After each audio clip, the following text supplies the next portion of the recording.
Student, आज की science की क्लास में आप पढ़ेंगे और जानेंगे और समझेंगे कि जो इस समय हमारे यहाँ सीजनल यानी मौसमी सब्जियां हैं उनके इंग्लिश नेम क्या है और उनके वैज्ञानिक नेम क्या है, यानी उनका वैज्ञानिक नाम और इंग्लिश नाम हम जानेंगे समझेंगे और उसके साथ कुछ फूलों के भी वैज्ञानिक नाम और उनके इंग्लिश नाम समझेंगे।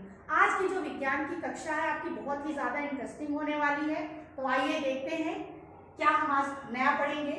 जैसा कि आप देख रहे हैं कि यहाँ पर मूली, गाजर, सेब, मटर, गुड़हल का फूल है, ये सभी चीजें आपकी मौसमी यानी सीजनल सब्जियां हैं।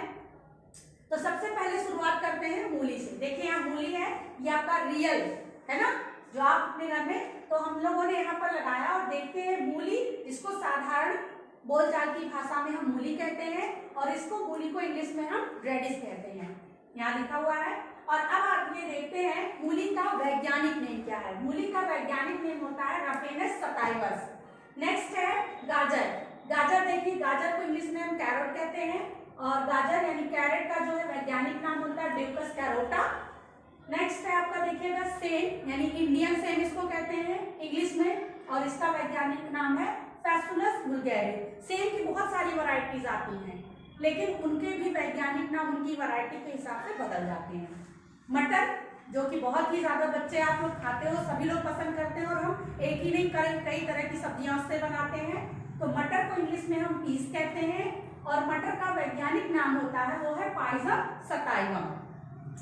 अब ये बहुत ही सुंदर फूल है जिसको आप जब भगवान की पूजा करते हो तब यूज करते हो या माला बनानी होती है यूज करते हो। ये गुड़हल का फूल आप देख रहे हो बच्चों, और इसमें जो है गुड़हल के फूल को हम इंग्लिश में हिबिस्कस फ्लावर कहते हैं।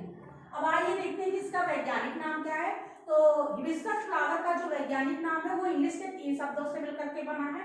पहला जो वर्ड है इंग्लिश का वो है हिबिस्कस, दूसरा है रोजा एंड तीसरा है साइनेसिस। इसको कंप्लीटली हम पढ़ते हैं हिबिस्कस, रोजा, साइनेसिस। तो बच्चों मुझे लगता है आज की जो विज्ञान की क्लास थी वो आपको बहुत ही ज्यादा अच्छी लगी होगी और आपने बहुत कुछ अच्छा नया सीखा और समझा होगा। तो मिलते हैं स्टूडेंट अगली क्लास में एंड थैंक यू।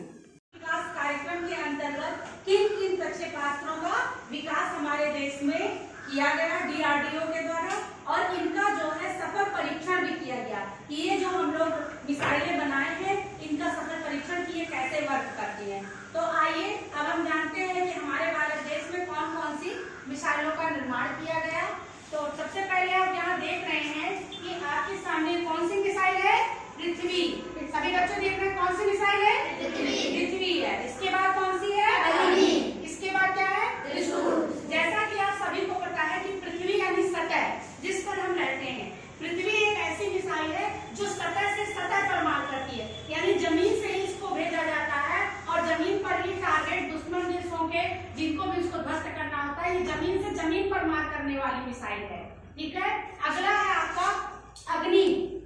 यह भी जो है सतह पर ही मार करने वाली मिसाइल है। त्रिशूल, त्रिशूल जैसा कि आपने देखा होगा, आप अपने अगल बगल धार्मिक स्थानों पर त्रिशूल देखते हैं तो त्रिशूल जो होता है उसको ऐसे इस तरह से फेंक के मारते हैं कि वो ऊपर जाकर के लगे। ठीक है, तो सतह से हवा में मार करती है, ये सतह है और ऊपर क्या है, हवा। तो हवा में अगर हमारा कोई दुश्मन टारगेट है, अगर हमको उसके किसी वायुयान को ध्वस्त करना है तो त्रिशूल जो मिसाइल होती है वो सतह से हवा में मार करने वाली मिसाइल है। सतह से भेजी जाती है और दुश्मन के टारगेट को कहाँ पर वो ध्वस्त करेगी, हवा में। बात समझ में आ रही है। लेकिन ये जो पृथ्वी मिसाइल है ये सतह से उठेगी और सतह पर ही जाकर के मार करके दुश्मन के टारगेट को गिरा देगी। तो इस तरह से आपने यहाँ जाना कि जो जितनी भी मिसाइलें हैं उनके निर्माण और उनके नाम को उनके क्वालिटी पर रखा जाता है। जमीन से जमीन पर मार करेगी पृथ्वी मिसाइल, फिर है त्रिशूल मिसाइल, जमीन से हवा में मार करेगी। एक ऊपर की तरफ त्रिशूल कैसे किया जाता है, ऊपर की तरफ। तो ऐसे ही जो ये मिसाइल है ये सतह से उठती है और टारगेट को हवा में जाकर के ध्वस्त कर देती है। तो आज की क्लास में आपने समझा कि किस तरह से मिसाइलें अपना काम करती है और मिसाइलों का नाम करा।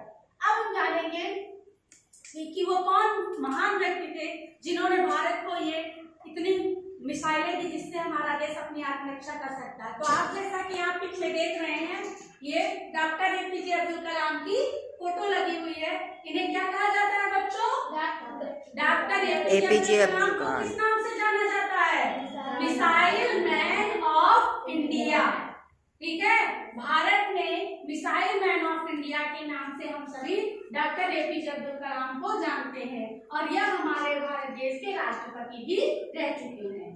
तो थैंक यू स्टूडेंट्स, आज की क्लास यहीं पे खत्म होती है। Little birdie say, What does little birdie say? what does little birdie say?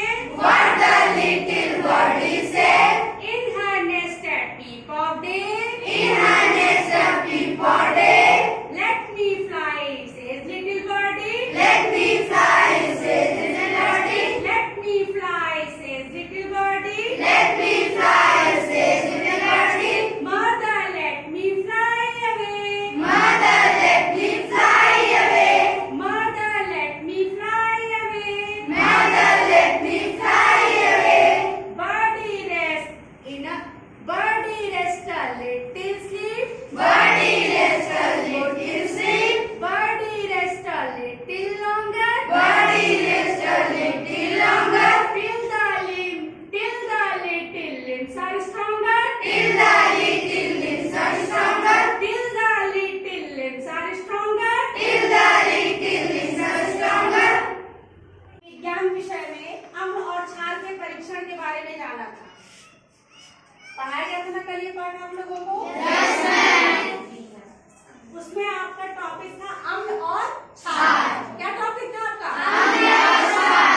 तो अम्ल और क्षार की परिभाषा तो आपने जानी कि ऐसे प्रकृति में पाए जाने वाले ऐसे पदार्थ जो स्वाद में खट्टे होते हैं उनको हम अम्ल कहते हैं, और ऐसे पदार्थ जिनको छूने पर वो साबुन जैसा या झाग जैसा देते हैं और स्वाद में कड़वे होते हैं उनको हम क्षार कहते हैं।